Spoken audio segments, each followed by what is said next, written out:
Melotti, el sazón que le da sabor a tu vida. Y aprobado por las abuelitas. Sazón Lotti, práctico y sabroso.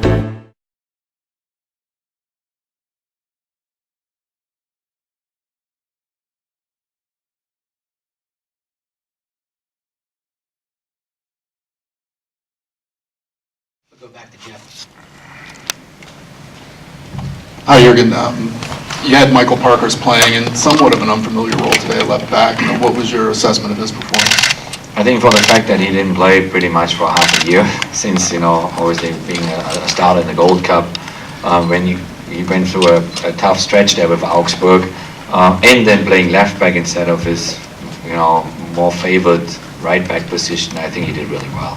And that's what we hoped from him.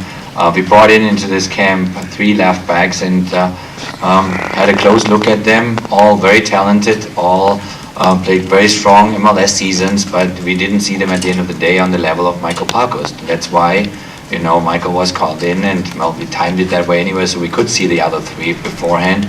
But for us coaches, the ranking was clear that Parky is ahead of all 3 of them that would have occupied the left back role. So I thought he did fine. Let's come up here. Jurgen, given that this is the first match in this preparation towards the World Cup, in terms of the players are in the Mexican League. What have you been in contact with them? What have you seen so far? Well, we are in contact with them. We watch their games because they're already in the season. We know they have a couple of games today. And they were not available because they are in, it was not a FIFA fixture date. So now, the next FIFA fixture date, 5th of March, they are available and they're back in the picture. And we follow their games, if it's Puebla, if it's Tijuana, if it's, all the teams where they're at. So they are still all part of our squad. Jurgen, the January camps are something that are much discussed among soccer fans and the value of them. Can you reflect back on the last 3.5 weeks and describe what you were able to take from this process, but also talk about the future of the January camp in the face of the more talent coming back to Major League Soccer? I think, especially in this World Cup year, it is a very kind of important, valuable camp. First of all, we have to cut their long break short. They can't afford to have another month off, not on an international level. So we would lose the train already for the World Cup if we wouldn't have done that now. It was a great opportunity for us to combine it with a trip to Brazil and test out the infrastructure down there for us. And now we have a clearer picture of what to expect in June, July. Overall, the camp was always looked at as a camp to get them kind of back into shape. Maybe in the future, we more likely look at it, as a developmental camp to say, maybe we cut it down to younger players and see how we can develop those younger players, because it shouldn't be our job actually to cut their season shorter and get them fit, that is actually the job of MLS. So I always mention that I would like to see the MLS season getting lengthened. Now we're going to get more teams, especially in 2015, so maybe hopefully that happens.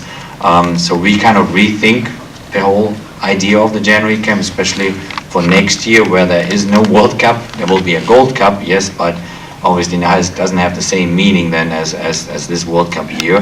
And maybe we change some things with this camp because of the possibility of maybe looking at the next generation of players coming through the ranks.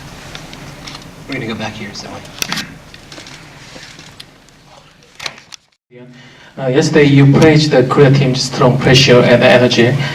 In this game, do you see such performance from Korean team?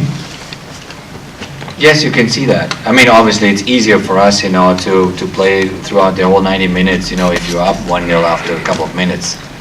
No, it's psychologically it's an advantage that carries you through the game. As long as they don't equalize, you're always on the upper side of the game.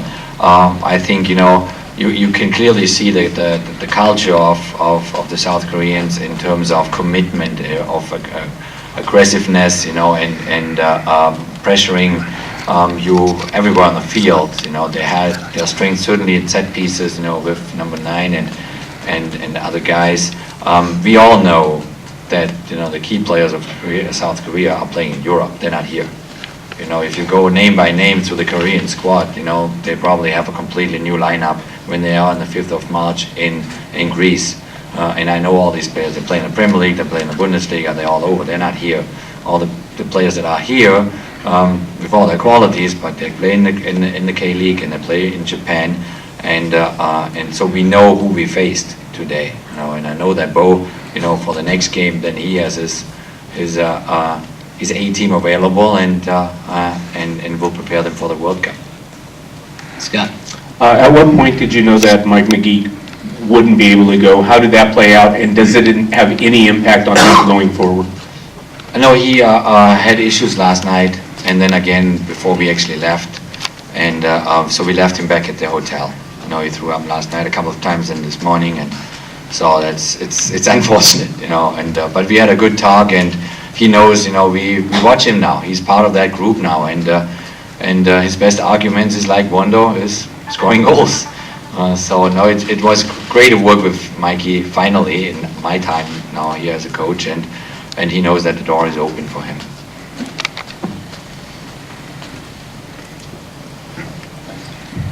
Jürgen, you already mentioned there's only one FIFA-given fixture this year. How tough does that make your job in getting all the players together? And how do you reach out to the Europeans? Will you fly there? Will you watch them personally? Will you talk to them a lot personally? So to get them like on one page for May, June, July? Well, it's a difficult task for all of us coaches, that have the teams going into the World Cup with only one FIFA fixture date in March. It's not much that you can really do, especially with a 48-hour release window. So you get the game, you get some kind of answers from that one game, but the real workload for the players is in their club teams. That means, scouting, as we mentioned the other day, becomes really crucial. I think we are now differently positioned. We have Andreas Herzog living in Vienna. We have Matthias Hamann there in Germany. So every weekend they are on the Premier League, on the Bundesliga. They watch the players.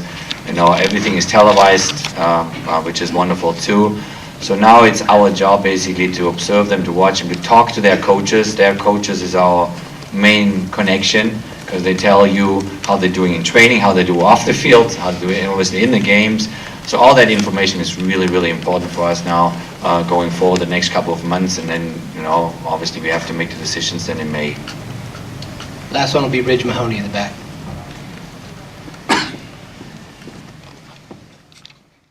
Can you talk a little bit about the central midfield? You've said that Jermaine Jones and Michael Bradley are going to be the starting pair, but what did you want out of Kyle Beckerman and Mikhail Discaru today, and how did they perform in the center of the park? I think, both did a very good job. With Kyle, since years, we know what we have. We have a guy that is always reliable, is always there, is very disciplined, and he goes always the extra mile, in every training session, in every game. So this is just really wonderful to have an anchor like him there. With Mix, we have a player, I think, that is a special talent. He's special. He has a special vision. He can play one-touch football. He sees between people, he can pass between people. So we bring him along, since he went through Caleb Porter's hands in the Olympic team, and now we kind of try to get him to the next level every time he comes in, and he takes that really well. That gives us already a good feeling going towards the World Cup. Then obviously other players, they still wanna break into that team. If it's a Benny Feilhaber, if it's a Danny Williams, if it's other midfielders, they want to kind of prove that they belong in that group as well. So we keep also watching these guys. We don't forget about them. But I think with Kyle and with Mix right now, we already have a good feeling to be well off towards the World Cup. Thanks, Jürgen. Thanks, everybody. The mix zone is now open. Thank you very much.